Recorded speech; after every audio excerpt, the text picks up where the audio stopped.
Hi everybody and welcome back to the Artverse. This video is a little bit about the kind of the things we have to do right at the beginning of adventure design so that everything's going to make sense later on. And I genuinely believe it's all about the setup. There are things that you can do or perhaps must do in the first page of adventure writing that make everything else work later on. And I think if you don't do these things, you get incoherence, you get frustration, and it becomes harder for you to write the adventure, and it becomes harder for players to understand the adventure and for the adventure to flow.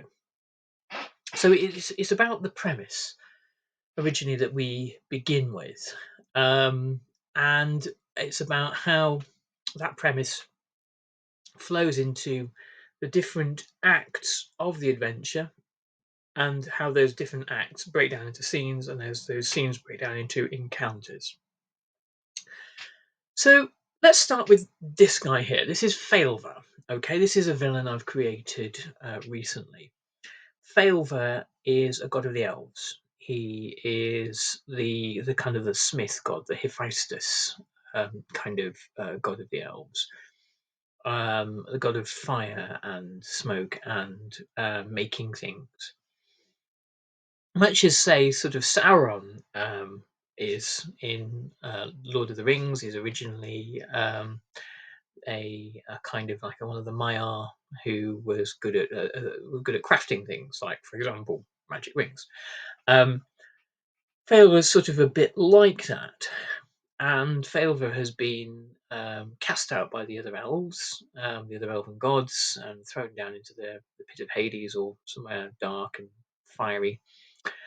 And his return is the key the key crisis that is going to power a series of adventures.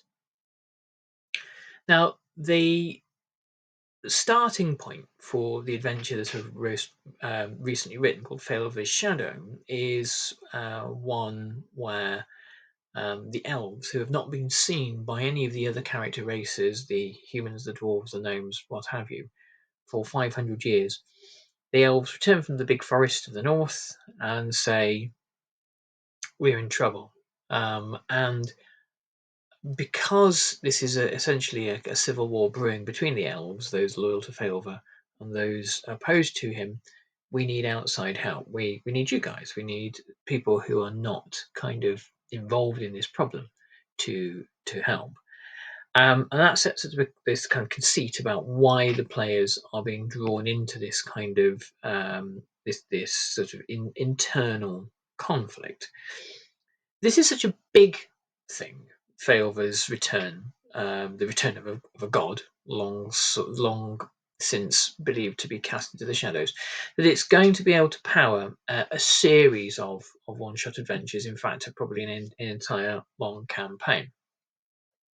And we are kind of limiting ourselves in a way to looking at the kind of the affairs that exist within the realms of elfdom. We're cutting off what other things the campaign can be about, and that's no bad thing, because it sort of concentrates the narrative themes of the adventure. It means that we're not trying to be all things to all people, which inevitably ends very badly.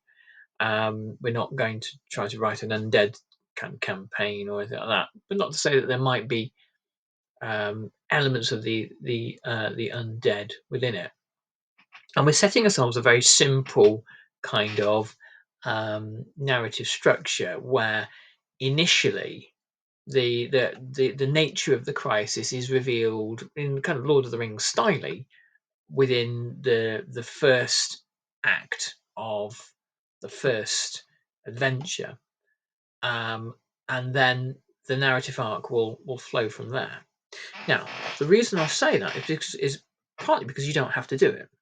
You can have a much later reveal.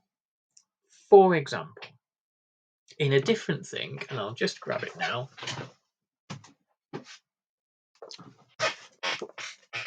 What I have written: Nova City Heroes, The Vanishing Saga, Part 1. This is for Mutants and Masterminds.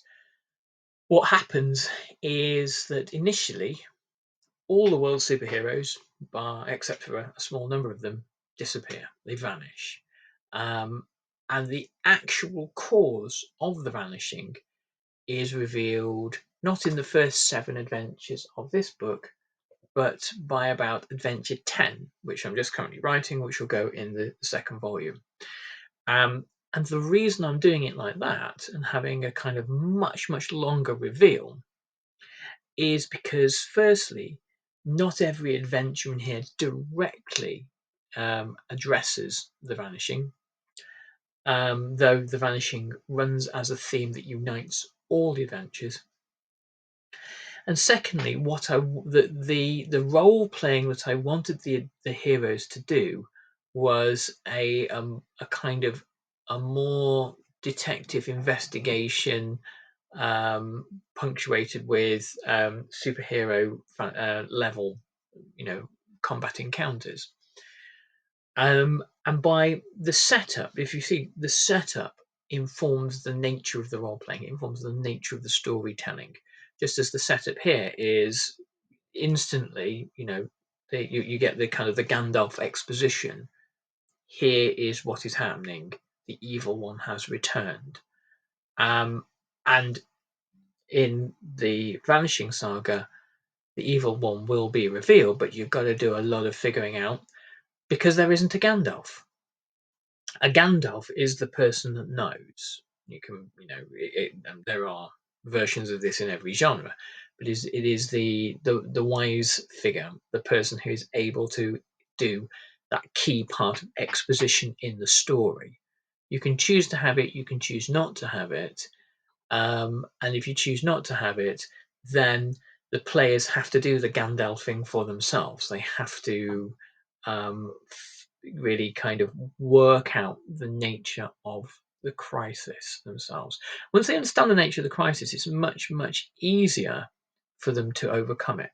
And you can structure an adventure whereby, if the nature of the crisis is, evil monster has appeared, and the way in which to resolve the crisis is to find the magical sword and cut its head off. Part of the journey isn't just finding the sword, it's realizing that the sword exists. It's realizing what the sword can do, and it's working out how you find the sword. Three problems. You might spend at least an adventure of a series of adventures running away from the monster. How do we stop this thing? Don't know, but let's just survive. Until you realize that actually running away doesn't work. And so you have to, the PCs might be presented with a useful piece of information, or they might seek out somebody that knows where the solution to the problem might be. They might have to go somewhere like a great library full of lore on magical swords and the slaying of monsters, and work out for themselves, I think this is the thing we're looking for, because history shows us this monster's come in the past, and there was a magical sword long ago. We've just got to find it. And then suddenly, at that pivot point in the middle of the adventure or the middle of the campaign, the players not only are sent off in a different trajectory, but they also suddenly realise that this isn't all hopeless. We're not just being chased around, which will get very boring for anybody. But there are ways we can turn the table now, and the players become empowered, and their attitude changes, and their way of thinking about things change. So that pivot point is something that we can work towards, but we have to kind of have that in the setup. Part of the setup, if you're writing an adventure to put on like drive through or to sell, is you need to have two kind of parallel pieces of exposition. The exposition for the players, the exposition for the GM. The exposition for the players is just what you can see. In this adventure here with Failver, it's just that one day you're in a small village in the Northlands and suddenly elves start to come out of the forest. You haven't seen them for many, many centuries. In fact, you've never seen them before, ever. You've only heard of them, and that you think was perhaps a fairy tale, but here they are. That's all the players need to know. The other stuff, the other kind of 80%, is what the GM needs to know. What the heck is going on? And so think about if you think about an iceberg, the GM sees the bit under the water, the players see the bit on, above the waves, and that's the kind of a good way to craft that initial kind of starting place for an adventure. And again, if we don't have that, and if that's not rock solid and everything explained to the relevant parties knowing what they need to know, everything else is going to be really shaky and really messy, because what will happen is you'll get midway through and you'll find a contradiction. And the player will say, hold on, but I thought you said that the monster was immune to magic, but somebody's just hit it with a spell and wounded it. And then it all falls apart in a gigantic mess. So getting that beginning, getting the setup absolutely rock solid, means that when we are working our way through the adventures, what we have is payoffs. If you think about any joke you tell is a setup and a payoff. Any movie really is a setup and a series of payoffs. Or you can break down a movie into setup, payoff, setup, payoff, setup, payoff, with one giant payoff at the end. And the trick really is an easy setup and payoff would be, monster attacks village.